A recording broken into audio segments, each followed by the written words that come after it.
My phone lit up at 2:17 in the morning. The buzz against the metal workbench in my garage apartment sounded like a chainsaw cutting through the dead silence. I was elbow deep in rewiring a control panel for an industrial refrigeration unit, my hands stained with grease and solder flux. I looked at the screen through my safety glasses, Dad, 3 letters that hadn't appeared on my phone in 4 years. 4 years, 7 months, and 19 days to be precise. Not that I was counting.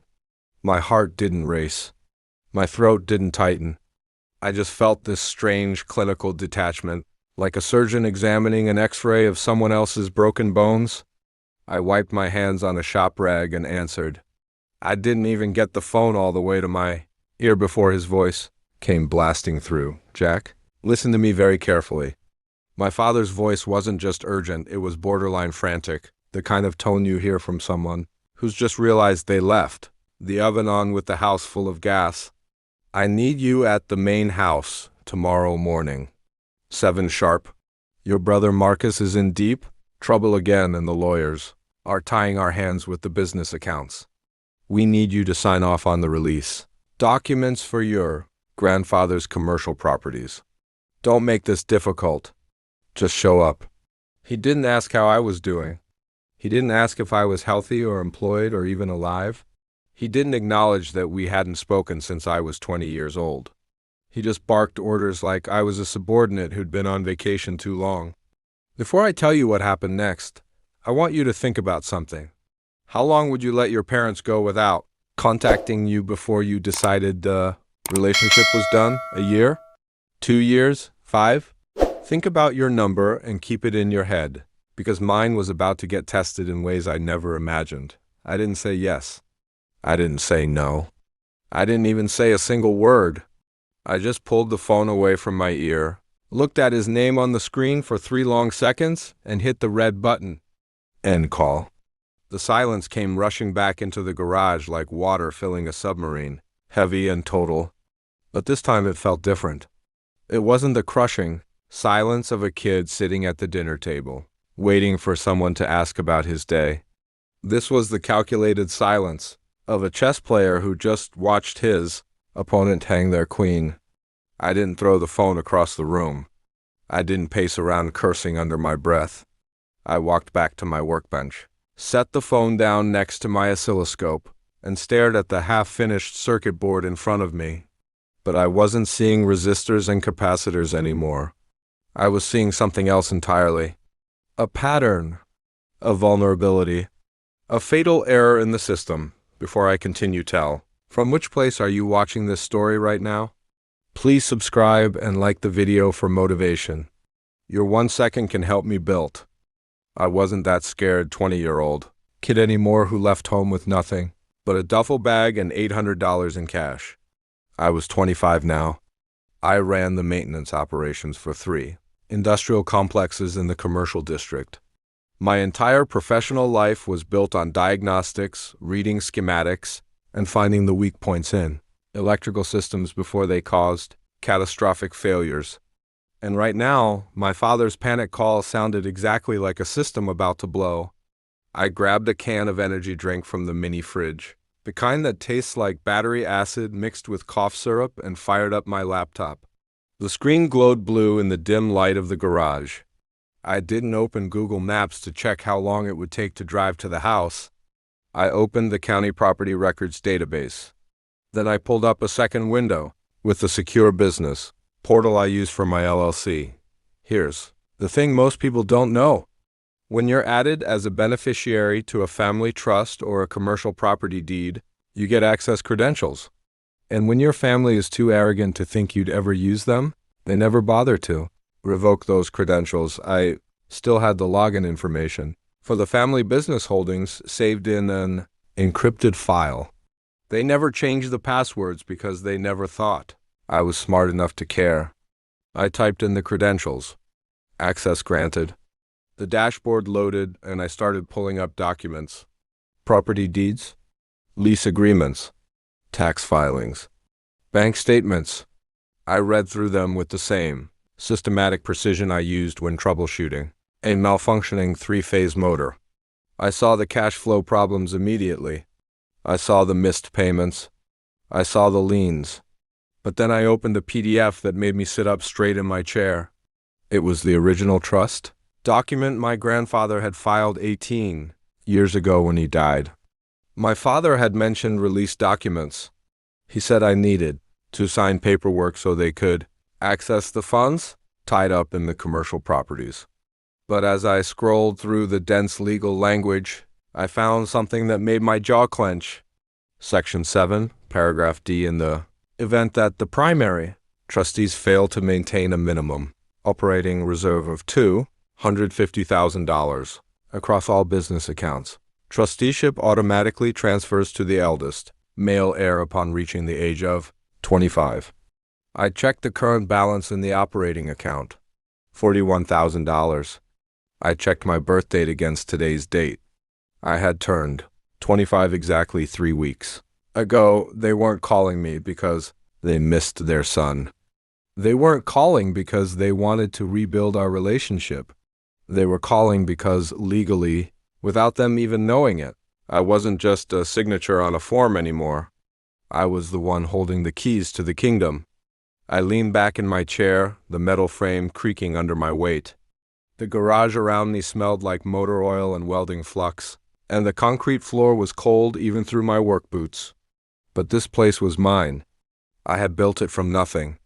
I had turned myself from a forgotten kid into a skilled tradesman, who people paid good money to fix their problems. And now the people who forgot about me were standing outside my gate, demanding I let them in and fix their mess. I wasn't going to that house tomorrow to surrender. I was going to perform an inspection. And if the system was as broken as I suspected, I was going to pull the breaker and shut the whole thing down. To understand how I could look at documents that would financially destroy my parents without blinking, you need to understand the blueprint of my childhood. Child psychologists have a term for it. They call it the invisible child syndrome. It's what happens to the kid who isn't the golden child and isn't the problem child. You're just there, taking up space, consuming resources, completely unseen. My parents didn't look at me. They looked through me too. Focus on Marcus and his constant disasters, or Madison and her endless need for attention and validation. I wasn't a son. I was background noise. I was the drywall holding up the house, necessary for structural integrity but completely invisible until it cracks. The crack came on my 18th birthday. I had been quietly hoping that maybe this year would be different. I didn't want a car. I didn't want some huge party. I just wanted one dinner where nobody was screaming or crying or calling lawyers. I came downstairs that morning wearing the one decent shirt I owned, something I'd bought with money from my part-time job at the hardware store. My mother was pacing the kitchen in her bathrobe, phone pressed to her ear, her voice shaking as she talked to Marcus's defense attorney. Apparently he'd been arrested again. Something about a bar fight and property damage. My father was in his office yelling at someone about court dates and bail bonds. Madison was complaining loudly that all the family drama was stressing her out before her big audition. I stood in the kitchen doorway for 15 minutes. Nobody looked at me. Nobody said happy birthday. Nobody even asked if I wanted breakfast. I was just static interference in the frequency of their chaos. I went to my shift at the hardware store, came home 8 hours later, and walked into a dark house. I thought maybe there would be a cake on the counter or a card on the table. Instead, there was a note stuck to the fridge. But it wasn't for me. It was a reminder for the housekeeper to pick up my father's dry cleaning and drop off Marcus's laptop at the repair shop. That night I sat on the edge of my bed in my room and something clicked in my head. It wasn't a dramatic realization with tears and thunder. It was quiet and surgical, like a breaker switching off. I understood that I wasn't waiting for them to love me. I was waiting for them to see me. And if 18 years wasn't enough time for them to notice I existed, another 18 years wouldn't change anything. I didn't write a letter. Letters are for people who expect to be read. I reached under my bed and pulled out a locked toolbox. Inside was $6,200 in cash. Money I'd saved since I was 15, working every shift I could get, fixing neighbors' electrical problems under the table, selling spare parts I'd scavenged from junkyards. It wasn't a fortune, but it was enough to disappear. I packed one duffel bag, 2 pairs of jeans, 4 work shirts, my tools, my laptop, my birth certificate and social security card. I walked through the house at 3 in the morning. I could hear my father snoring in the master bedroom. I could hear the TV still playing in Marcus's room. I walked out the front door and closed it quietly behind me. I didn't slam it. I didn't want to wake them up. I wanted to see how long it would take them to notice I was gone. I took a bus to the industrial park and rented a room above a machine shop that smelled like cutting oil and sounded like a war zone during business hours. For the first 3 weeks, I kept expecting the police to show up. I kept thinking my mother would call, frantic and terrified. But my phone stayed silent. 1 month passed. Then 2, then 3. It took them 4 months to call me. And when my father finally did, he didn't ask where I was or if I was okay. He asked if I remembered the password to the family Netflix account because they'd been locked out. That was the moment the son in me died and the technician was born. I realized I hadn't abandoned my family. I had just stopped showing up to a job that never paid me and never would. By 7 in the morning, my phone was vibrating so hard it was doing a slow dance across my workbench. I hadn't gone to the house. I hadn't answered any messages. And now the floodgates had opened. The siege was in full effect. I picked up the phone not to respond, but to document the meltdown. First came the barrage from Madison. My sister didn't text like a normal person. She sent voice messages like she was recording a podcast. I played the first one on low volume. Jack, I don't know what kind of power trip you're on right now, but this is absolutely pathetic. Dad is losing his mind and Mom won't stop crying. You're just bitter because you couldn't handle being part of this family, so you ran away like a coward. Grow up and get here now. Her voice had that sharp edge she used when a barista got her coffee order wrong, entitled, irritated, completely, unaware of how she sounded. Then my mother chimed in. Catherine didn't do anger. She did emotional manipulation disguised as nostalgia. She sent me a photo of the backyard, the old oak tree where I used to sit for hours with a book, just trying to stay out of everyone's way. We're going to lose everything, the text said. Your grandfather built this legacy for us. He wanted us to stay together. Please don't let your pride destroy what he worked so hard to create. Finally, there was a message from Marcus. Short and blunt. Dad says if you don't show up, he's calling the cops and reporting you stole equipment from the business 4 years ago. A threat, a guilt trip, a demand, the trifecta of family dysfunction. In the past, even one of these messages would have destroyed me. I would have felt that crushing weight in my chest, the suffocating need to fix everything, the desperate hope that if I saved them one more time, they might finally acknowledge I existed. But I wasn't that kid anymore. I'd learned something in my years working in industrial maintenance. It's a concept from economics called the sunk cost fallacy. It's the idea that you should keep investing in a failing system just because you've already put so much into it. You keep throwing good money after bad, terrified to walk away with nothing. I looked at the messages lighting up my screen. 18 years of being invisible. 18 years of cleaning up Marcus's messes. 18 years of being the designated driver, the backup plan, the fallback option. That was my sunk cost. If I went to that house today and signed their papers, I'd just be dumping more of my life into a black hole that had never given me anything in return. I realized something then. Guilt is just a currency. And my family was bankrupt. I didn't type a response. I didn't try to explain myself. You can't explain economics to people who think the world owes them everything. I deleted Madison's voice messages without listening to the rest. I archived the photo from Mom and for Marcus's threat. I took a screenshot, saved it to a folder labeled legal evidence, and put my phone in my pocket. I wasn't going to that house to rescue them, but I also wasn't going to ignore the legal situation. If they were desperate enough to threaten me with false police reports, They were desperate enough to do something stupid. I grabbed my jacket and my truck keys. I needed to talk to someone with actual legal expertise. Not to defend myself, but to prepare the eviction notice. I met Carlos at a coffee shop near the courthouse. He wasn't a full attorney yet. He was finishing his last year of law school, but he had this scary talent for reading contracts and finding the loopholes. He also happened to be the son of the machine shop owner whose building I lived above, and we become friends over late-night conversations about broken systems, both mechanical and human. Carlos was waiting at a corner table with his laptop open and 2 cups of black coffee already going cold. "You need to see this," he said, not even bothering with a greeting. His face was pale. I sat down and he turned the laptop toward me. On the screen was a transaction log from the business trust's banking portal. "What am I looking at?" I asked, leaning in. "Look at the date and the amount," Carlos said, pointing at a specific line. March 22nd. 6 months ago. There was an entry for a wire transfer. $85,000. Destination listed as a corporate consulting firm.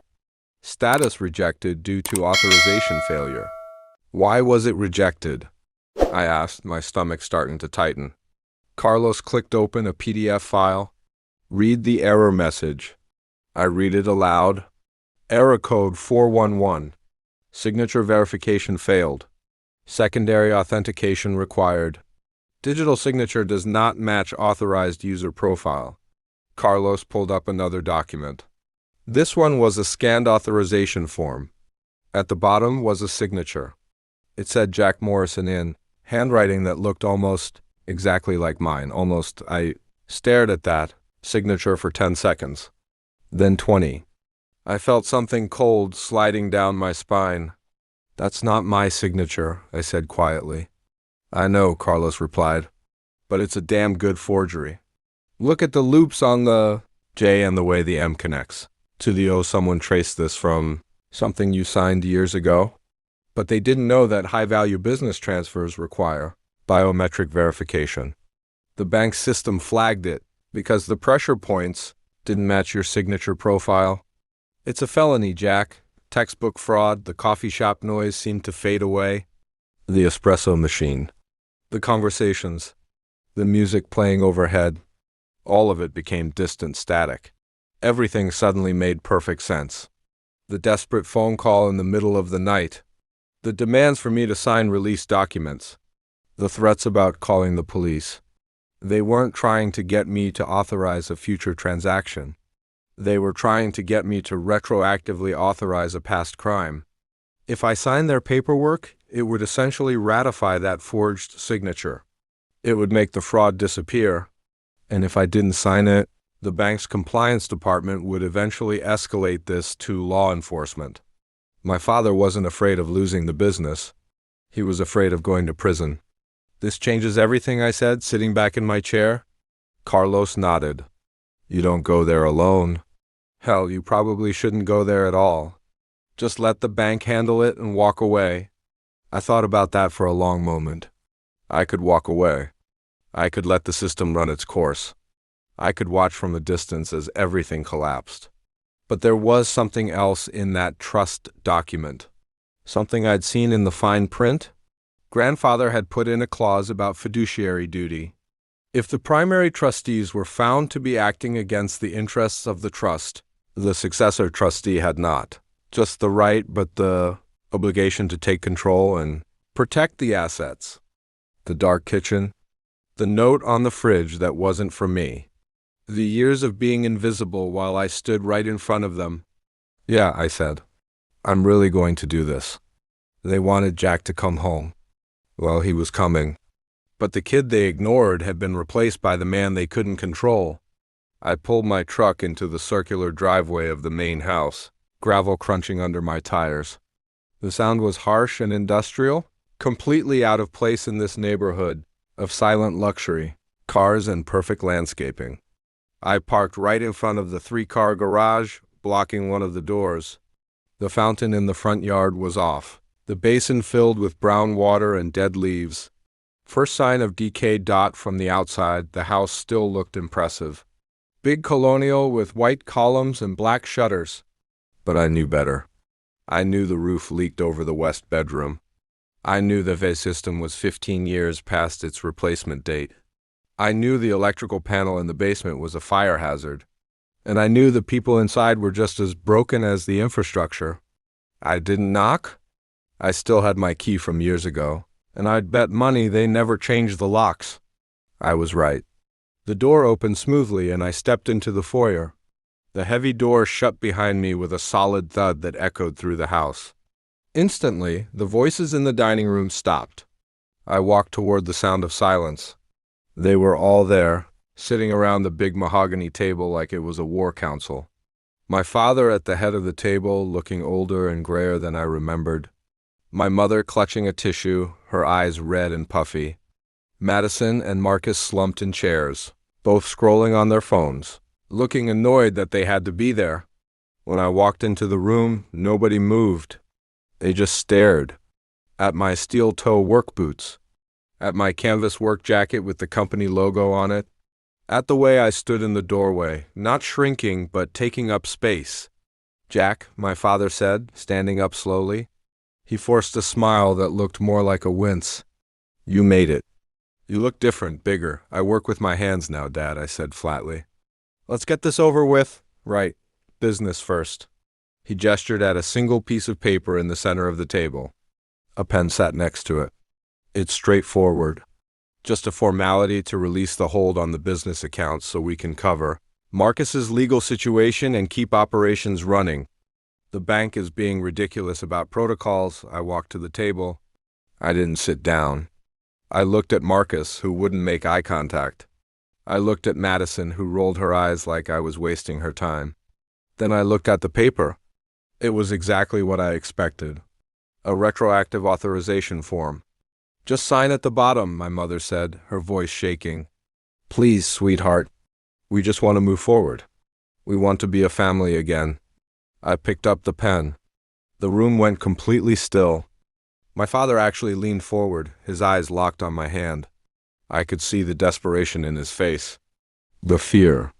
I spun the pen between my fingers, feeling the weight of it. Then I set it down on the table without signing anything. "No," I said. The word hung in the air like smoke. "What do you mean, no?" Madison snapped, finally putting down her phone. "Just sign it so we can all leave.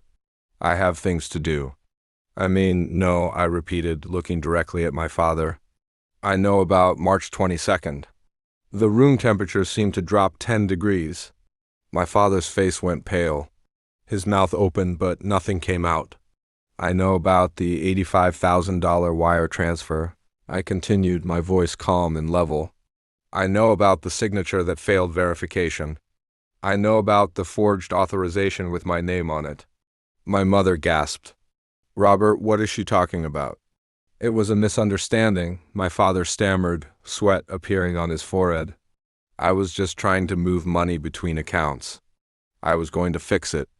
"You were going to fix it by getting me to sign a document that makes the fraud disappear," I said. "But that's not how this works." "Dad," I reached into my jacket and pulled out a folder. The one Carlos had prepared with copies of everything. I dropped it on the table, covering their unsigned form.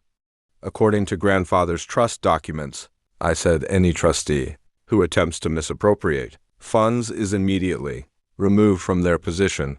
Furthermore, when the trust balance falls below the minimum due to mismanagement or fraud, the successor trustee automatically assumes control." I looked around the table at each of them. "This house and the 3 commercial properties downtown are listed as trust assets." "You can't do this," my mother whispered, standing up, her hands shaking. "This is our home. We raised you here?" "You kept me here," I corrected. "You didn't raise me. I raised myself in the spaces between your emergencies." "You ungrateful piece of—" Marcus started to stand up, his fists clenching. "Sit down, Marcus," I said, my voice sharp as a blade. "Unless you want me to call the bank's fraud department right now and explain exactly who benefited from that $85,000. Because I'm guessing it wasn't business consulting. How much of it went to your gambling debts?" He sat down hard, his face flushing red. "Here's what's going to happen. I said, addressing my father directly. I'm not signing your form. I'm executing my rights as successor trustee. As of right now, I'm assuming control of all trust assets, the commercial properties, the business accounts, and this house. I paused, letting it sink in. The trust documents require immediate action to recover misappropriated funds and restore the minimum balance. Since you can't do that, I'm liquidating non-essential assets. I'm putting this house on the market Monday morning. You have 45 days to find somewhere else to live. You can't do this, my father shouted, slamming his hand on the table. I'm your father. And I'm the trustee, I replied coldly. You taught me that everything in life is a transaction, right? You wanted me to be useful. Congratulations. I'm the most valuable asset this family has, and I just decided to restructure the portfolio. I didn't wait for a response. I turned my back on the shouting, on the crying, on the chaos erupting behind me. I walked back through the foyer, opened the front door, and stepped out into the bright morning sun. As I pulled the door shut, cutting off the sound of my family imploding, I felt something unexpected. Not triumph. Just relief. The weight I'd been carrying since I was 8 years old suddenly wasn't there anymore. I drove down the long driveway one last time. In my rearview mirror, the house got smaller. White columns. Perfect lawn. Empty fountain. It looked like a movie set. Beautiful but hollow. Impressive but fake. I reached the main road and the house disappeared behind the trees. I didn't feel the urge to look back. I didn't check my phone to see if they were calling. About 2 miles down the road, I pulled into a gas station parking lot. I put the truck in park and took out my phone. The screen was lit up like a Christmas tree. 17 missed calls from Dad, 23 texts from Mom, a dozen messages from Madison. I didn't read any of them. I opened my contacts. I scrolled to Dad and pressed edit, then delete contact. I did the same for Mom, for Madison, for Marcus. I didn't block them out of anger. I deleted them because they were no longer relevant variables in my equation. I was closing the file on a failed project. When I got back to my garage apartment, the sun was starting to set. Long shadows stretched across the concrete floor. I walked inside and locked the heavy roll-up door behind me. The bolt slid home with a solid metallic click. More comforting than any I love you my mother had ever faked. I sat down at my workbench. The garage was quiet except for the hum of the refrigerator and the tick of cooling metal. For the first time in my entire life, I understood the difference between the silence of neglect and the silence of peace. The silence I grew up in was a vacuum. It sucked all the air out of the room, begging to be filled with someone else's approval. But this silence was different. This was structural. It was the silence of a workshop after closing time. The silence of a library before it opens. It was space waiting for me to fill it with something I actually wanted to build. I looked at the half-finished control panel on my workbench. Clean wiring. Proper grounding. Systems designed to handle the load without failing. I realized then that I wasn't just a survivor. I was an engineer. I'd had to tear down the faulty wiring of my childhood, all the guilt and obligation and desperate need for validation, so I could build something that actually worked, something that could carry weight without collapsing. I picked up my soldering iron and got back to work. The garage hummed around me, warm and alive with purpose. I was alone, and I had never felt more solid. Sometimes you have to demo the old foundation completely before you can build something that won't fall apart the first time it's tested. 3 weeks later, I was under the hood of a refrigeration compressor when my phone rang. I almost didn't answer, but the number wasn't one I recognized, and I was expecting a call from a parts supplier. Hello? Jack Morrison? A woman's voice asked. Professional, clipped. Yes, that's me. This is Jennifer Walsh from Clearwater Bank's Estate Services Division. I'm calling regarding the Morrison Family Trust. I straightened up, wiping my hands on a rag. What about it? Well, sir, the commercial properties under the trust have been appraised, and we've received multiple offers on the residential property. But there's been some confusion about the change in trusteeship. Your father has been calling our office claiming there's been a mistake. There's no mistake, I said firmly. I executed my legal rights as successor trustee under the terms established by my grandfather. Everything was filed correctly with the county. I know, sir. I just wanted to confirm directly with you before we proceed with the transactions. Your father has been quite insistent. He's threatening legal action. Let him threaten, I said.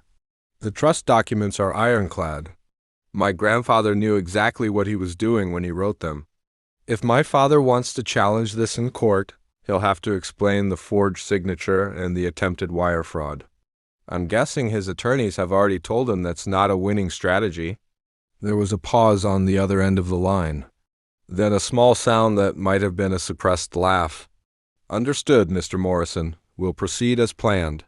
The house sale should close within 60 days. The commercial properties are being transferred into your name, and we'll need you to come in and sign the final paperwork. I can do that, I said. Thank you for calling, Miss Walsh. One more thing, she added. Your father asked me to tell you that you're making the biggest mistake of your life. He said you'll regret this. I thought about that for a moment. Tell my father the biggest mistake of my life was spending 18 years waiting for him to notice I existed. This isn't a mistake. This is a correction. Have a good day, Ms. Walsh. I hung up the phone and went back to work. That night, Carlos came by with pizza and beer. We sat on overturned crates in the garage, eating cheap food and talking about everything except my family. But eventually he asked the question I knew was coming. Do you feel bad about it? About the house? I took a long drink of beer and thought about my answer. No, I finally said, I feel bad that it had to happen. I feel bad that they created a situation where the only winning move was to walk away. But do I feel bad about protecting myself? About taking control of assets that were legally mine? No, I don't, Carlos nodded slowly. You know they're telling everyone you're a monster, right? Madison's been posting on social media about how you betrayed the family. Let her post, I said with a shrug. The people who matter know the truth. The people who don't matter can think whatever they want. Here's what nobody talks about when they tell you to forgive and forget, and keep family together no matter what. Sometimes the family is the problem. Sometimes the healthiest thing you can do is walk away, not because you're weak, but because you're finally strong enough to admit that you deserve better. Carlos raised his beer. To being strong enough to walk away. I clinked my bottle against his. To building something better. 6 months after that, I got a letter in the mail. It was from Marcus. The envelope was thin, just a single piece of paper inside. I almost threw it away without reading it, but curiosity got the better of me. Jack, I don't expect you to forgive me. I don't even expect you to respond to this, but I wanted you to know that you were right. About everything. Dad used that money to pay off my debts. Gambling debts I racked up trying to feel like I was worth something. I've been going to meetings. Gamblers Anonymous. It's helping. I'm also seeing a therapist. She says I need to take accountability for my part in how this family fell apart. So here it is. I'm sorry. I'm sorry I treated you like you didn't matter. I'm sorry I stood by while Mom and Dad ignored you. I'm sorry I threatened you when you were just trying to protect yourself. You deserved better. You deserved a real brother. I don't know if I can ever be that person, but I'm trying to be better than I was. The house sold. Mom and Dad are renting a condo in Scottsdale. Madison won't talk to any of us. I think she blames everyone except herself, which is pretty on brand. I don't know what you're doing with the trust assets, and I don't have any right to ask. But if you ever want to talk, my number is at the bottom of this page. No pressure. No expectations. Just an open door if you ever want to walk through it, Marcus. I read the letter 3 times. Then I folded it carefully and put it in a drawer at my workbench. I didn't call him. Not yet, maybe not ever. But I kept the letter. Because it was the first time anyone in my family had ever acknowledged that I was real, that I mattered, that I deserved better. 2 years after that, I opened my own business, Morrison Industrial Services. I hired 6 people, all of them guys who reminded me of who I used to be. Guys who were underestimated. Guys who learned their skills in garages and junkyards. Guys who just needed someone to give them a chance. The commercial properties I'd inherited were generating steady income. I used part of it to fund the business, and part of it to create a scholarship fund for kids aging out of foster care who wanted to learn a trade. I called it the Invisible Kid Foundation, because every kid who's been overlooked deserves a chance to build something that matters. One afternoon, I was on a job site installing a new electrical system when my phone buzzed. It was a text from an unknown number. "Is this Jack Morrison?" I wiped the dust off my hands and replied, "Yes, who is this?" "This is your Aunt Carolyn, your mother's sister. I know we haven't talked in years, but I wanted to reach out. I heard about what happened with the family. I just want you to know that I'm proud of you. What you did took courage. Your grandfather would have been proud too."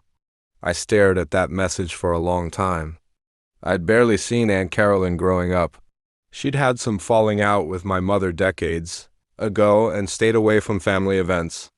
But she'd remembered me. She'd thought I mattered enough to reach out. I typed back, "Thank you. That means more than you know." She responded immediately, "If you ever want to grab coffee and talk, I'd like that. No agenda, no drama. Just family that actually gives a damn." I found myself smiling. I'd like that too. We met the following week at a diner halfway between our cities. She was in her 60s, with gray hair and kind eyes that actually looked at me when I talked. We spent 3 hours just talking. She told me stories about my grandfather, about the man he was before my father turned the business into a status symbol. She told me she'd tried to stay involved when I was a kid, but my mother had cut her off after an argument about how they were raising us.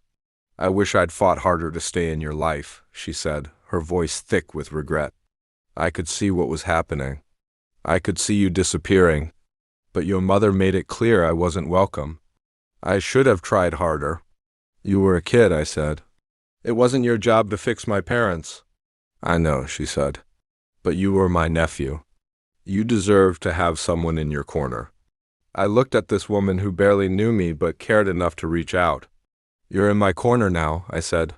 "That's what matters." She smiled, and it was genuine. "Your grandfather left you those trust provisions for a re?" She smiled, and it was genuine. "Your grandfather left you those trust provisions for a reason, you know? He saw what your father was becoming. He saw how your mother enabled it. He wanted to make sure that if things went sideways, you'd have a way out and a way to protect yourself." "Did he tell you that?" I asked. "He told me a lot of things before he died," she said. "He told me you were the smart one, the one who paid attention, the one who'd figure it out eventually."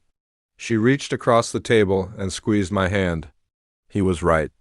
I felt something crack open in my chest. Not pain, something else. Something like hope. Before I left the diner that day, Aunt Carolyn handed me an old photo. It was my grandfather and me when I was maybe 7 years old. We were in his workshop, and he was showing me how to use a voltmeter. "I don't remember this," I said, staring at the image. "You were always in that workshop with him?" she said. "Every time I visited, that's where you'd be. He taught you everything. How to read schematics, how to troubleshoot circuits, how to fix things that were broken. He used to tell me that you had the gift, that you could see how systems worked in a way most people couldn't." I traced my finger over the photo. "The little kid in the picture looked happy." "Actually happy. Not invisible." "Keep it," she said. "He would have wanted you to have it." I put the photo in my wallet, right behind my driver's license. That night, back in my apartment above the shop, I pulled it out and really looked at it. My grandfather's hand on my shoulder. Both of us smiling at something on the workbench. And I realized something that made my throat tight. He had seen me. When nobody else did, he had seen me. The trust provisions weren't just about money or property. They were a message across time. A message that said you matter, you're capable, and when everything falls apart, you'll know what to do. He'd given me the tools, literally and figuratively, to save myself. 3 years after taking control of the trust, my business was thriving. Morrison Industrial Services had expanded to 12 employees, and we were handling contracts across 3 states. The commercial properties were generating serious income, and I'd paid off every debt my father had created. The Invisible Kid Foundation had helped 17 young people learn trades and start their own careers. I was living in a real apartment now, not above a shop but in a renovated loft downtown, with actual insulation and a kitchen that didn't double as my workspace. I had built something real, something solid, something mine. One evening, I was reviewing contracts when my phone rang. It was a number I recognized now, Marcus. Over the past year, we'd started talking occasionally, short conversations at first, awkward check-ins that felt like diffusing a bomb, but slowly, something resembling a relationship had started to form. Not the relationship of our childhood, but something more honest. "Hey," I answered. "Hey, Jack." Marcus's voice sounded different than it used to, clearer, more grounded. "You got a minute?" "Yeah, what's up?" "I wanted to tell you something," he said. "I've been sober for 14 months now. From gambling, from drinking, from all of it. And I'm engaged. Her name is Rachel. She's a teacher. She's the first person I've ever been with who calls me out when I'm being selfish or destructive." "That's great, Marcus," I said, and I meant it. "Really great. She wants to meet you," he continued. "I've told her everything. About how I treated you, about what happened with the family, all of it. And she said she won't marry me unless I make real amends. Not just words. Real action." "What kind of action?" I asked carefully. "I want to work for you," he said. "Not in management? Not in some made-up position. I want to start at the bottom, apprentice level, learning the trade, earning my way. I want to prove to you and to myself that I can be someone worth respecting." I sat back in my chair, completely blindsided. "Marcus, you don't have to do that." "Yes, I do," he said firmly. "You built something real, Jack. You took the wreckage of our family and turned it into something that actually helps people. I've spent my whole life taking and destroying. I want to learn how to build. I want to learn from you. If you'll let me." I looked at that old photo of me and my grandfather on my desk. I thought about second chances, about how someone had seen potential in me when I was invisible, about how that had saved my life. "Okay," I said finally, "but I'm not giving you special treatment. You show up on time, you do the work, you learn the trade the right way. You mess up, there are consequences." "I understand," Marcus said, and I could hear the relief in his voice. "Thank you, Jack. I won't let you down." "We'll see," I said, "but I'm willing to find out." 6 months later, Marcus was working on a job site with me, running conduit in a new commercial building. He was covered in dust and sweat, his hands blistered from work he'd never done before in his life. But he showed up every day. He listened. He learned. He didn't complain. During lunch break, we sat on stacks of drywall eating sandwiches. "This is harder than I thought it would be," Marcus admitted, flexing his sore hands. "Yeah," I said. "Real work usually is." He looked at me, something vulnerable in his expression. "How did you do it, Jack? How did you just walk away and build all this from nothing?" "I didn't have a choice," I said. "Staying would have killed me. Not literally, but the person I could have become would have died. I couldn't be invisible anymore. I had to find out if I was actually worth something, or if I was just the family punching bag forever." "And what did you find out?" he asked. "I found out that I'm pretty damn good at fixing broken things," I said with a slight smile. "Electrical systems, refrigeration units, broken trust funds, broken relationships?" Marcus asked quietly. "I don't know yet," I admitted, "but I'm willing to try." "That's more than I deserve," he said. "Probably," I agreed. "But maybe that's the point. We don't give people what they deserve. We give them what they need to become something better. If I only gave people what they deserved, I'd still be sitting in that garage apartment, bitter and angry, waiting for an apology that would never come." "You're getting that apology now," Marcus said. "Every single day I show up, that's my apology. Every time I do the work right and don't cut corners, that's me saying I'm sorry. Every time I tell Rachel about what I'm learning, That's me admitting you were always the strong one. I nodded slowly.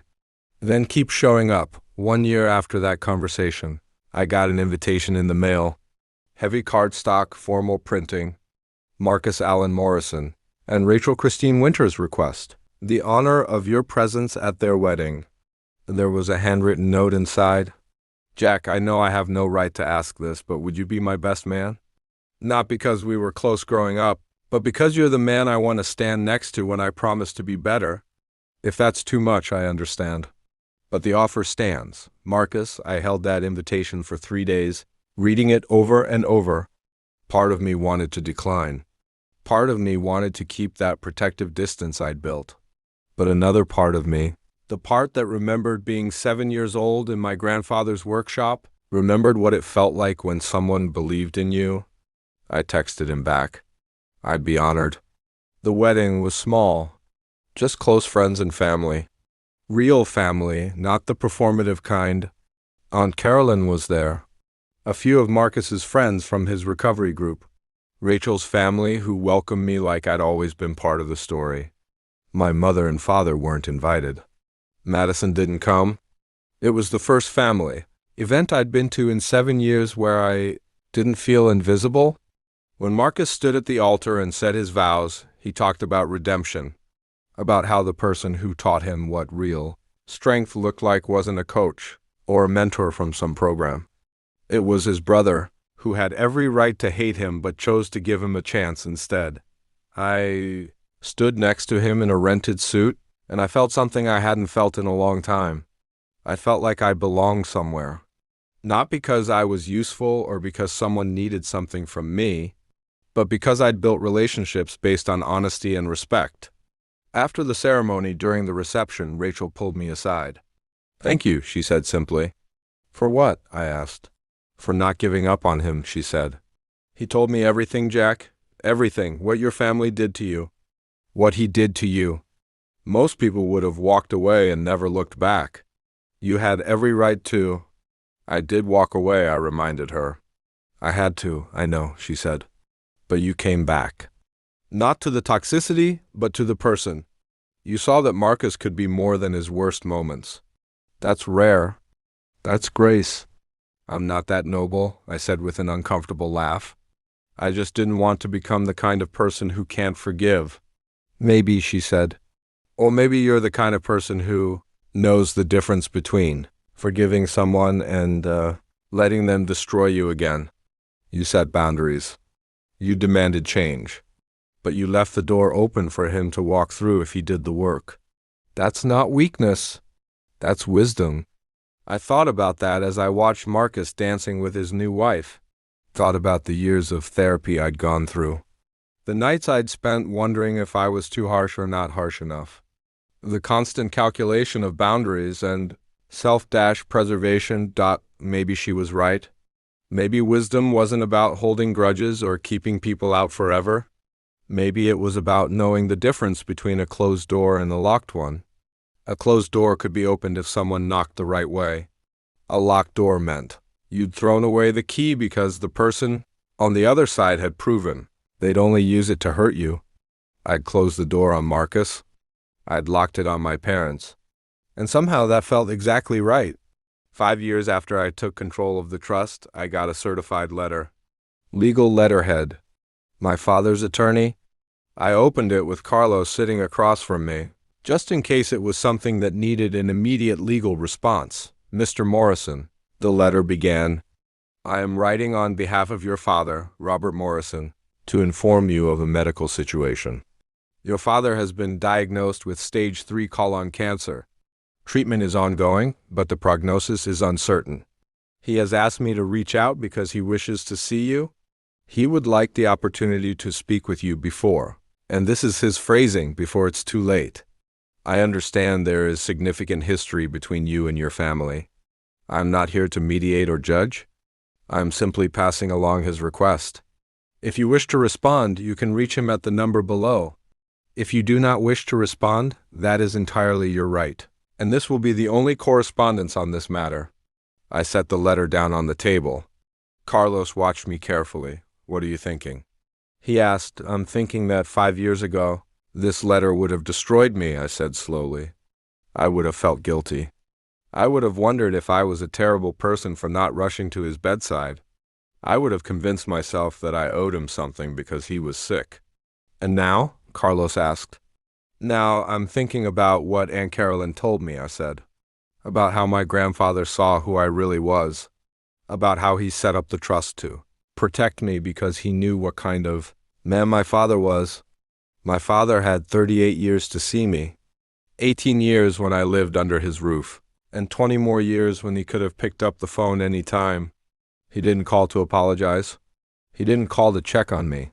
He called when he needed something. And now he needs something again? Forgiveness before he dies, so he can feel better about himself. So what are you going to do? I thought about it for a long time. I'm going to write him a letter, I said finally. Not for him, for me. I spent 3 days writing that letter. I went through 7 drafts. Some were angry. Some were cold. Some were trying too hard to be the bigger person. Finally, I wrote one that felt true. Dad, I got your attorney's letter. I'm sorry you're sick. I don't wish suffering on anyone, including you, but I'm not coming to see you. Not out of cruelty, but out of honesty. You taught me that relationships are transactions, that people are assets or liabilities. That family is about what you can extract, not what you build together. I spent 18 years trying to be valuable enough for you to notice. I cleaned up Marcus's messes. I stayed quiet when Madison demanded all the attention. I made myself small so I wouldn't be a burden. And you still didn't see me. When I left, you didn't notice for 4 months. When you finally called, it wasn't to ask if I was okay. It was to ask about a Netflix password. When you called again years later, it wasn't to rebuild a relationship. It was to cover up fraud and get my signature on a document. That would have made me complicit in a crime. You're dying and you want forgiveness. I understand that. But forgiveness isn't something you're entitled to just because time is running out. Forgiveness is something you earn through change and amends and accountability. You've had 5 years to reach out. You didn't. You've had 5 years to apologize for the forged signature, for the fraud, for the threats. You didn't. You've had 5 years to acknowledge that you failed as a father. You didn't. You waited until you were dying to ask for closure. But Dad, I already have closure. I found it when I stopped waiting for you to love me. I found it when I built a life based on respect and honesty instead of manipulation and neglect.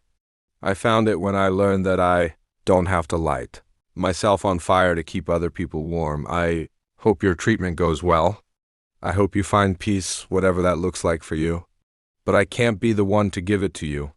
You need to find that on your own. Take care of yourself, Jack. I mailed the letter and I didn't wait for a response. 3 months later, Aunt Carolyn called me. Your father passed away last night, she said gently. I thought you should know. How do you feel?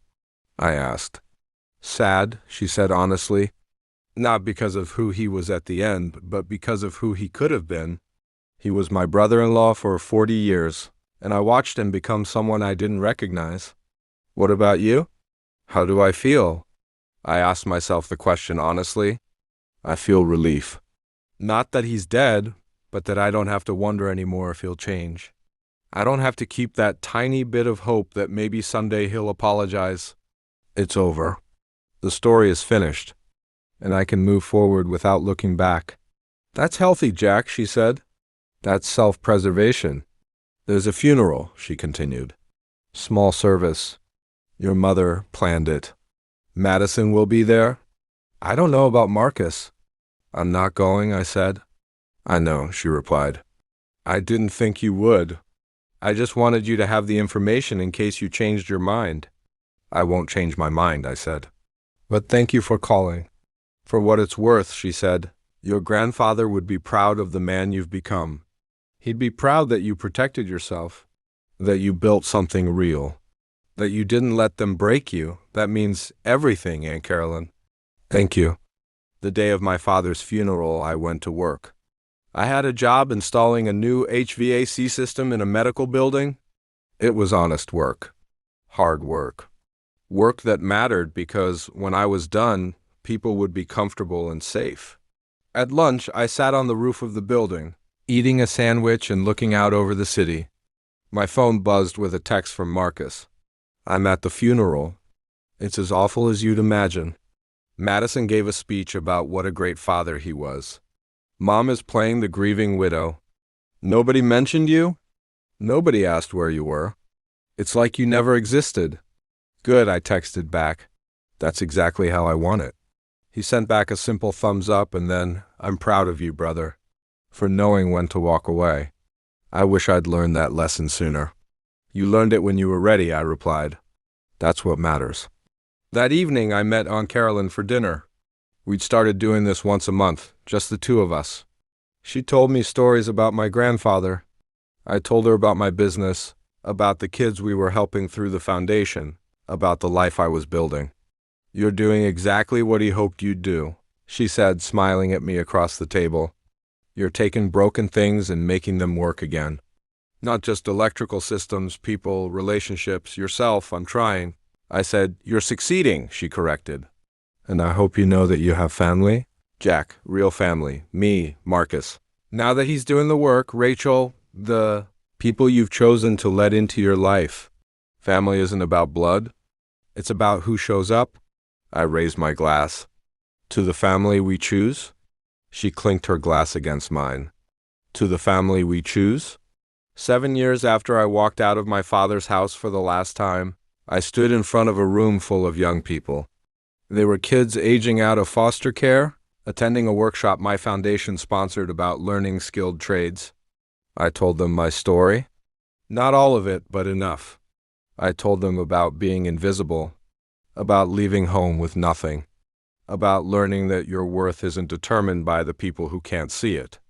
I told them about finding work that mattered, about building something from nothing, about the difference between being alone and being independent.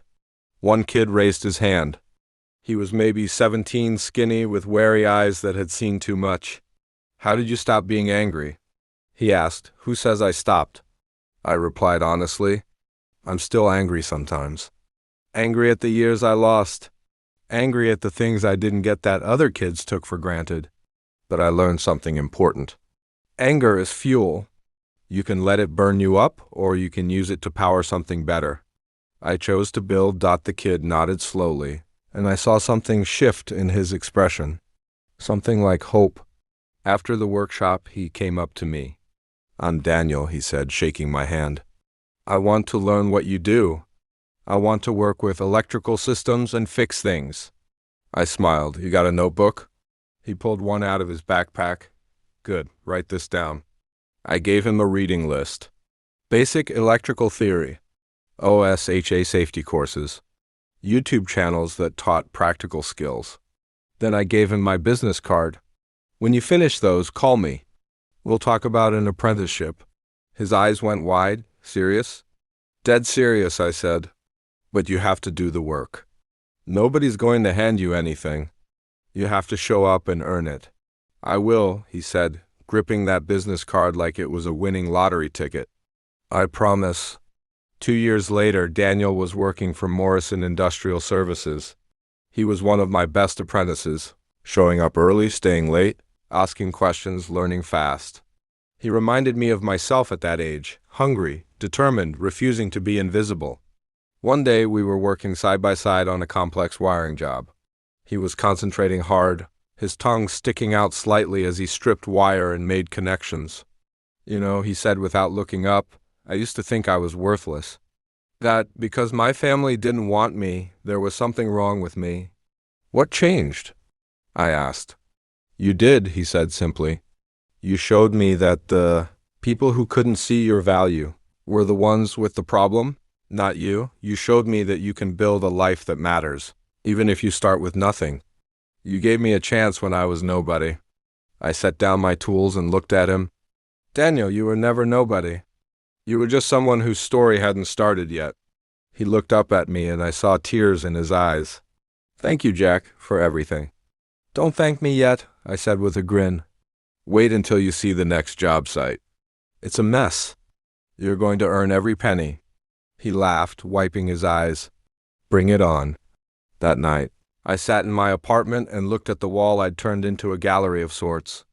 The photo of me and my grandfather, a picture of Marcus and Rachel at their wedding, a framed copy of the first article written about the Invisible Kid Foundation, a candid shot someone had taken of me and Daniel on a job site, both of us covered in dust and grinning. This was my family now. Not perfect, not traditional, but real, built on choice and effort and mutual respect. My phone buzzed with a text from Marcus. Rachel's pregnant. We're having a boy. We want to name him Jack, if that's okay with you. I stared at that message for a long time. Something warm and overwhelming filled my chest. It would be an honor, I texted back. Congratulations, brother. He sent back a photo. Him and Rachel, her hand on her belly, both of them smiling. Underneath, he'd written, "Thank you for teaching me what it means to be a man worth looking up to." I'm going to tell him about his uncle, Jack. Every single day I saved that photo and added it to my wall. 10 years after I walked out of my childhood home, I bought a house. Not a mansion. Not some status symbol. A solid 3-bedroom Craftsman with good bones and a 2-car garage I could convert into a proper workshop. It needed work, but that was fine. I was good at fixing broken things.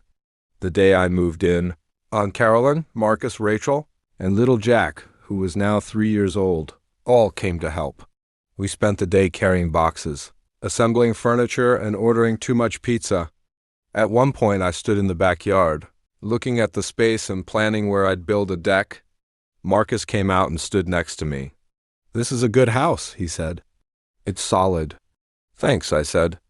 "I'm going to make it better." "That's what you do," he said, smiling. "You take things that are broken or neglected and you make them better. You did it with the trust. You did it with your business. You did it with me." I looked at my brother. The real version of him, not the disaster from our childhood. "You did the work, Marcus. I just didn't slam the door." "Still," he said, "thank you for not locking it." Little Jack came running out into the yard, chasing a butterfly. He tripped and fell, scraping his knee. Before Rachel could even move, I was there, scooping him up. "You're okay, buddy," I said, checking the scrape. "Just a little scratch, see?" "Nothing broke," he sniffled, looking at his knee, then up at me with those big eyes. "You fix it, Uncle Jack?" I pulled a Band-Aid out of my pocket. I always carried them now. "I fix it," I confirmed, carefully applying the Band-Aid. Little Jack hugged my neck. "You're the best, Uncle Jack. You fix everything." "Not everything," I said, ruffling his hair. "But I try." As the sun set that evening, we all sat on the back porch, tired and satisfied. Aunt Carolyn raised a beer. To new beginnings. We all clinked bottles and cans together. To new beginnings. That night, after everyone left, I walked through my empty house. Every room echoed with potential. This was mine. Built with money I'd earned. Filled with people I'd chosen. A foundation that would hold. I thought about that scared, 20-year-old kid walking out in the middle of the night. I thought about the years of doubt and struggle and wondering if I'd made the right choice. I thought about the moment I decided I deserved better. I would go back and tell him that it works out. That the pain of leaving is temporary, but the pain of staying is permanent. That he's stronger than he knows. That the family that can't see him isn't worth being seen by. That he'll build something better. I pulled out my phone and opened my photos.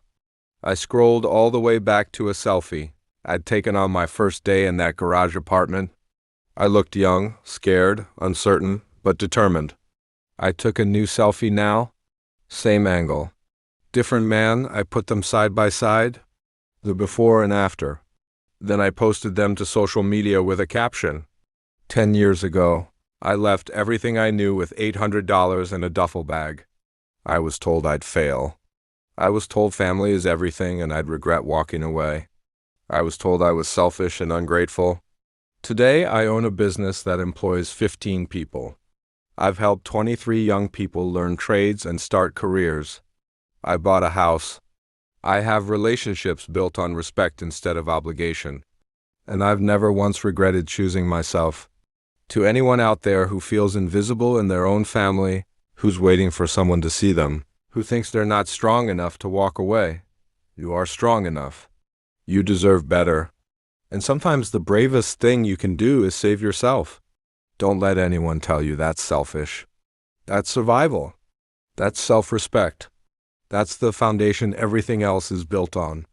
The post went viral. Thousands of shares. Hundreds of messages from people telling me their own stories. People who'd walked away. People who were thinking about it. People who needed permission to choose themselves. I read every single message. And to each one I replied the same thing: you're not alone. You're not crazy. You deserve peace. Choose yourself. It's not selfish. It's necessary. 3 months after I posted that, I got a message request on social media. It was from Madison. I almost deleted it without reading. But curiosity won. Jack, the message started. I saw your post. I've seen your life. I've watched from a distance as you built something real while I chased things that don't matter. I'm not going to ask for forgiveness because I don't deserve it. I'm not going to pretend I understand what you went through because I don't. I was part of the problem. I saw what Mom and Dad did to you and I said nothing. I benefited from you being invisible because it meant all the attention stayed on me. I'm in therapy now. It took me until I was 32 to realize that the life I was living was empty. The acting career never happened. The relationships were all shallow. I built everything on being seen, and I never stopped to ask if I was worth seeing. I don't expect you to respond. I don't expect you to let me back into your life. But I wanted you to know that you were right. About everything. And I'm sorry. I'm sorry I didn't protect you. I'm sorry I didn't see you. I'm sorry I participated in making you feel like you didn't matter. You deserve better, Madison. I stared at that message for 2 days. Part of me wanted to ignore it. Part of me wanted to send back something cold. But I thought about grace. About the difference between a closed door and a locked one, I replied. Madison, thank you for the apology. It means something. I don't know if we'll ever have a relationship. Too much time has passed and too much damage was done. But I appreciate you taking accountability.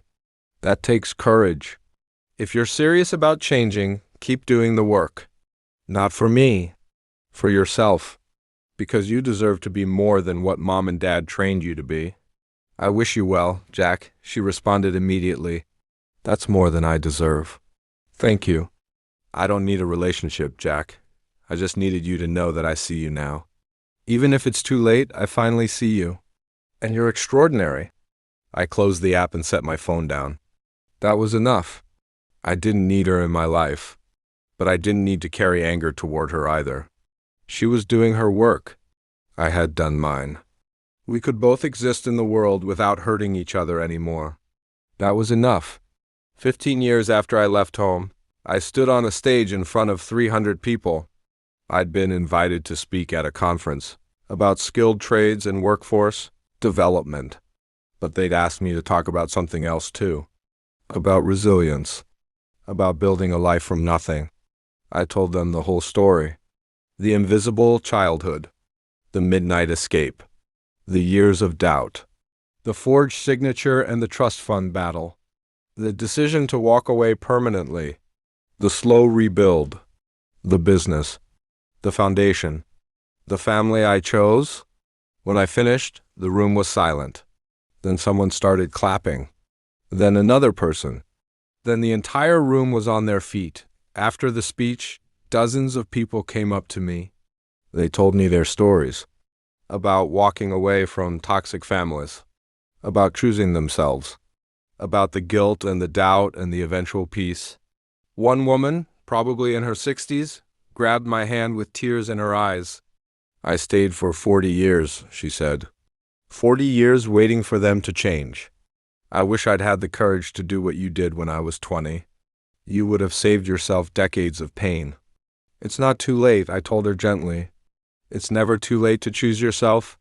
She hugged me, and I felt her shoulders shake with sobs she'd probably been holding for decades. That night I called Aunt Carolyn. I told her about the speech and the response. Your grandfather would be so proud, she said, her voice thick with emotion. He knew you were special, Jack. He knew you'd figure it out. I wish he was here to see it, I said. He is, she replied. In every choice you make, in every person you help, in every time you choose honesty over obligation. He's there. We talked for another hour about nothing and everything. When I hung up, I felt that familiar sense of peace. The peace that comes from knowing you're exactly where you're supposed to be. 20 years after I left home, my business had grown beyond anything I'd imagined. Morrison Industrial Services had 40 employees across 4 states. The Invisible Kid Foundation had helped over 200 young people. I'd written a book about my experience. That had become a bestseller. Daniel, my first apprentice, was now running his own electrical contracting company. Little Jack was 13 and spending his summers working with me, learning the trade. Marcus and Rachel had 2 more kids. I was Uncle Jack to all of them, and they knew my story. They knew what I'd overcome. One evening, I was having dinner with Marcus and his family. Little Jack, not so little anymore, asked me a question. Uncle Jack, do you ever regret not having a relationship with Grandma before she died? My mother had passed away 2 years earlier. I'd heard about it through Aunt Carolyn. I didn't go to the funeral. I didn't send flowers. I let it pass like weather. Do I regret it? I asked, considering the question. Seriously, no, I don't, but don't. You think family is important? He pressed. Absolutely, I said. Family is incredibly important. That's why I'm so careful about who I call family. Real family isn't about blood. It's about who shows up. It's about who sees you and values you and treats you with respect. Your dad is my family because he did the work to become someone I could trust. Your mom is my family because she welcomed me without judgment. You and your siblings are my family because I choose to be in your life, and you choose to have me in yours. My mother had 43 years to be my family. She chose not to. That's sad, but it's not my responsibility to fix. He nodded slowly, processing. That makes sense. You're a good uncle, he added. You always show up. That's the point, I said. Showing up is what matters. After dinner, Marcus walked me out to my truck. He's asking those questions because his teacher assigned a family tree project, Marcus explained. He's proud to put you on there, but he's also starting to understand that not everyone has the same kind of family structure. How are you handling that with him? I asked. By telling him the truth, Marcus said, that sometimes the people who are supposed to love you don't know how, that sometimes you have to protect yourself, and that the best thing anyone can do is break the cycle and be better. He paused. I tell him that's what you did. You broke the cycle. And that's what I'm trying to do with him. Make sure he never feels invisible. Never feels like he's not enough. You're doing it right, I said. He knows he matters. That's everything. Marcus nodded. It's everything because I know what it's like to grow up in a house where it wasn't everything. Where some kids mattered and others didn't. I won't do that to my children. We shook hands, then pulled each other into a hug. Thanks for not giving up on me, he said quietly. Thanks for doing the work, I replied. 25 years after I walked out, I did something I never expected. I drove past my childhood home. Not the estate where I'd confronted my father, that had been sold decades ago, but the house we'd lived in before that. The place where I'd spent my earliest years before everything got complicated. It was a different color now. Different landscaping, different cars in the driveway, a different family living the life we'd never had. I sat in my truck across the street just looking at it. I felt nothing. No anger, no sadness, no longing. It was just a building. The ghosts that used to live there had no power over me anymore. My phone rang. It was Daniel. Hey boss, we got the contract for the new hospital project. $4 million. 18-month timeline. This is the biggest thing we've ever landed. I smiled. That's incredible, Daniel. When do we start? 2 months. I'm going to need to hire 10 more people. Do it, I said. And make sure you bring in some kids from the foundation. Give them the same chance I gave you. Already on it, he said. You taught me well. I'm just paying it forward. We talked logistics for a few more minutes, then hung up. I took one last look at the old house, then put the truck in gear and drove away. I didn't look back in the rearview mirror. There was nothing back there I needed to see. Everything that mattered was ahead of me. That night I sat in my workshop at home, the converted garage where I still did my own projects. The space smelled like solder and machine oil and possibility. On the wall was that photo of me and my grandfather, faded now but still clear. Next to it was a new photo. Me and Daniel at the groundbreaking of our biggest project. Me and Marcus's kids at a baseball game. Me accepting an award for the foundation. Me and Aunt Carolyn at her 80th birthday party. A whole wall of moments that mattered. Moments I'd built. Moments that were real. I pulled out my journal, something my therapist had suggested years ago. I wrote, 25 years ago tonight I made the hardest decision of my life. I chose myself when no one else would. I walked away from people who couldn't see me and toward a life I had to build from nothing. If I could go back and talk to that scared 20-year-old kid, I'd tell him this: you're going to make it. It's going to hurt. You're going to doubt yourself 1,000 times. You're going to wonder if you're being too harsh, too cold, too unforgiving. But you're not. You're just learning that self-respect isn't negotiable. You're learning that you can't save people who don't want to be saved. You're learning that the most loving thing you can do sometimes is walk away. You're going to build something extraordinary. Not because you're special or gifted, but because you refuse to settle for being invisible. You're going to help people who remind you of yourself. You're going to create opportunities that didn't exist for you. You're going to break the cycle. And one day you're going to sit in a workshop that you own, in a house that you bought, surrounded by people who chose you back, and you're going to realize that you don't just survive. You thrive. The people who couldn't see you, they don't matter anymore. Not because you hate them, but because you've built a life so full of real love and real respect that there's simply no room for their dysfunction. You're going to be okay, kid. More than okay. You're going to be free. I closed the journal and set down my pen. Through the window, I could see the lights of the city. Somewhere out there, someone was sitting in the dark wondering if they're strong enough to leave. Wondering if they'll survive. Wondering if choosing themselves makes them selfish. I hope they'd find my book. I hope they'd hear my story. I hope they'd know that it's possible. That you can walk away from people who don't see your value and build a life with people who do. That family isn't about obligation. It's about respect. That guilt is just a weapon people use when they can't offer you anything real. That you don't owe anyone access to your peace. I picked up my phone and opened social media. I posted one final thought before bed. To everyone who walked away from toxic family and rebuilt from nothing, I see you. Your courage matters. Your boundaries are valid. Your peace is worth protecting. You didn't abandon anyone. You saved yourself. And that's not something to apologize for. That's something to be proud of. Keep building. Keep choosing yourself. Keep proving that the best revenge isn't bitterness. It's becoming someone they could never diminish. You're not alone. Within minutes, the comments started rolling in. Hundreds of people sharing their stories. Thousands of likes. Messages from people saying thank you, saying me too, saying I needed this. I read through them, responding to as many as I could. Each one was a reminder that my story wasn't just mine. It belonged to everyone who'd ever felt invisible and chose to become undeniable. Instead, the next morning, I woke up to sunlight streaming through the windows of my house. I made coffee in my kitchen. I sat at my table. I looked at my life, really looked at it, and felt something I'd spent 18 years of my childhood desperately seeking. I felt seen.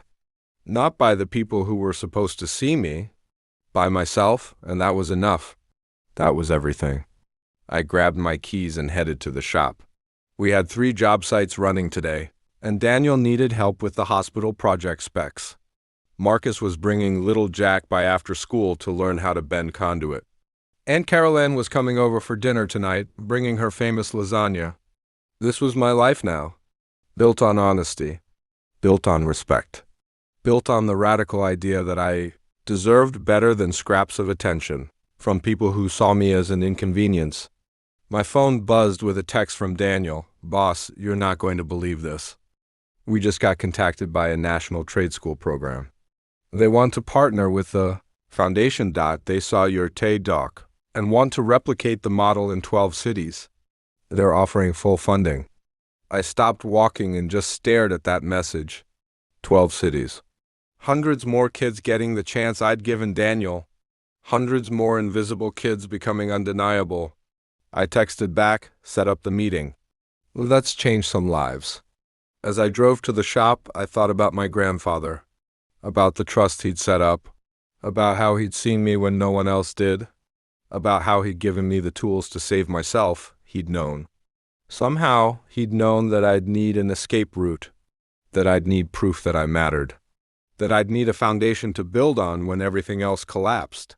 And he'd given it to me, hidden in legal documents and property, deeds and clauses that wouldn't activate until I needed them most.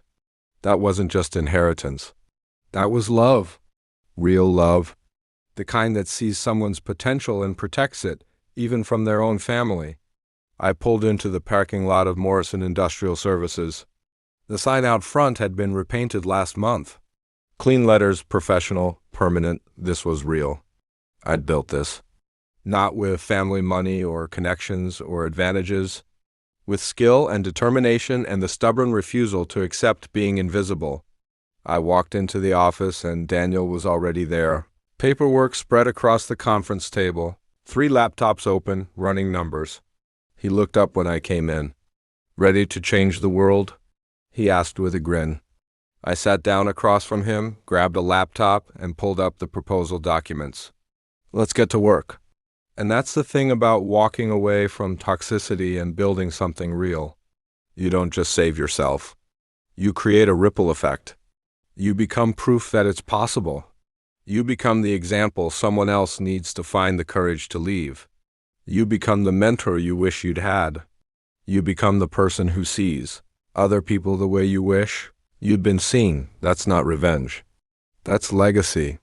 3 months later, the partnership with the National Trade School Program was official. We held a press conference announcing the expansion of the Invisible Kid Foundation to 12 cities. I stood at the podium, looking out at the cameras and reporters and representatives from educational institutions, but my eyes kept drifting to the back of the room where Aunt Carolyn sat in the front row, beaming with pride. Next to her was Marcus, Rachel, and their kids. Next to them was Daniel and his fiancée. Behind them were 23 young people, the graduates of our program, who were now working in skilled trades across the region. This was my family, chosen, earned, real. I cleared my throat and began my prepared remarks, but halfway through, I went off script. "You know what nobody tells you about being the kid who leaves?" I said, looking directly at the camera. "They tell you you're going to regret it. They tell you blood is thicker than water. They tell you you're selfish and ungrateful and you'll never make it alone. They're wrong. The full phrase is the blood of the covenant is thicker than the water of the womb. The bonds you choose are stronger than the ones you're born into. And making it alone isn't the goal. The goal is building a life with people who actually see you, value you, and treat you with the respect you deserve." I paused, collecting my thoughts. This foundation exists because I was that invisible kid. I know what it feels like to be in a room full of family and feel completely alone. I know what it feels like to achieve something and have nobody notice. I know what it feels like to need help and have everyone too busy with their own drama to care, but I also know what it feels like to walk away, to choose yourself, to build something from nothing with people who believe in you. And that's what we're offering these young people. Not just job training, not just skills. We're offering them the chance to be seen, to matter, to build lives they're proud of with people who actually show up. The room erupted in applause.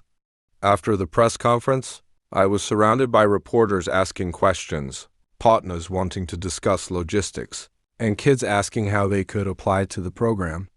But through it all, I kept glancing at Aunt Carolyn. She was crying, dabbing at her eyes with a tissue. When the crowd finally cleared, I made my way over to her. "He'd be so proud," she said, pulling me into a hug.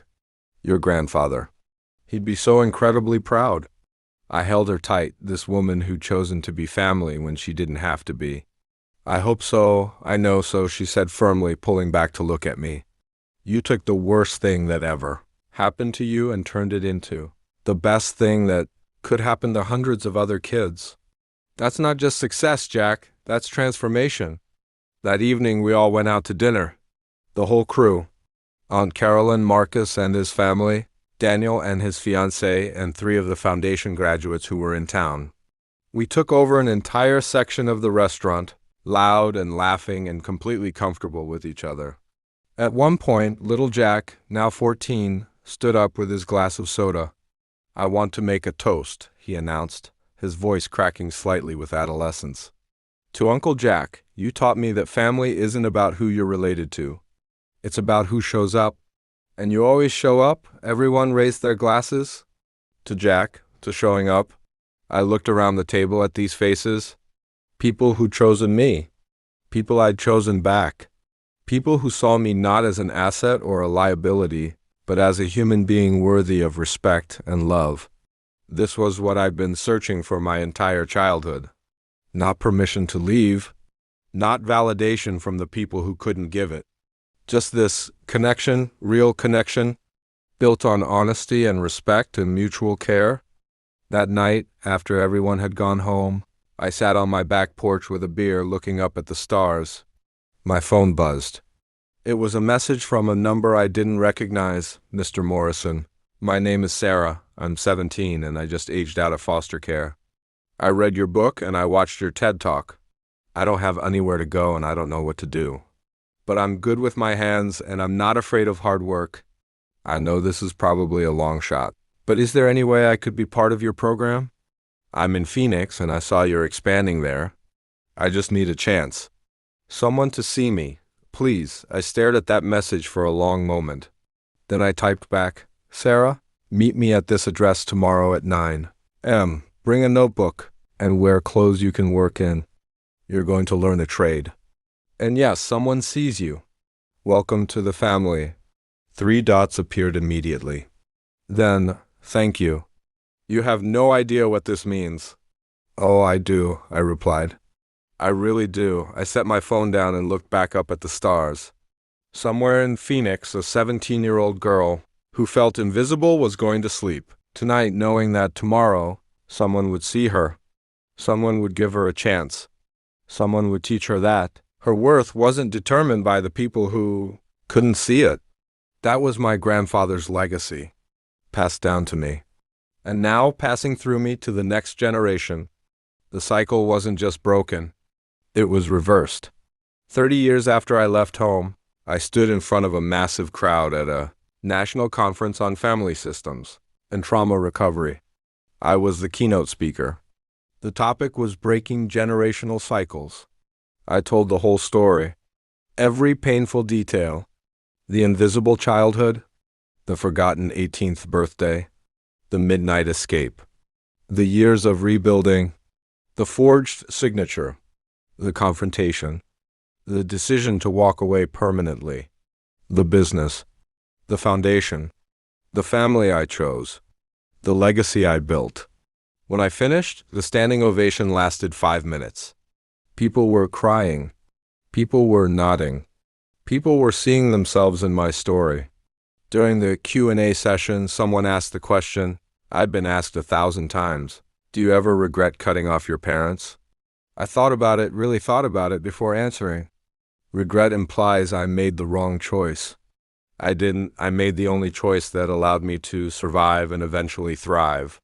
Do I wish things had been different? Absolutely. Do. I wish I'd had parents who saw me and valued me and treated me with basic respect. Every single day. But wishing things were different and accepting responsibility for other people's. Failures are 2 different things. I paused, making eye contact with people throughout the audience. My parents had 38 years to choose me. 18 years when I lived with them, and 20 more when they could have picked up the phone any time. They didn't choose me. They chose their dysfunction, their pride, their need to be right over their need to be good parents. I don't regret protecting myself from that. The room was silent, everyone hanging on every word. What I hope people understand is that leaving toxic family isn't about hate. It's about self-preservation. It's about recognizing that you can't fix people who don't want to be fixed. And it's about understanding that your mental health, your peace, your future, those things matter. You're not obligated to set yourself on fire to keep other people warm, even if those people are family.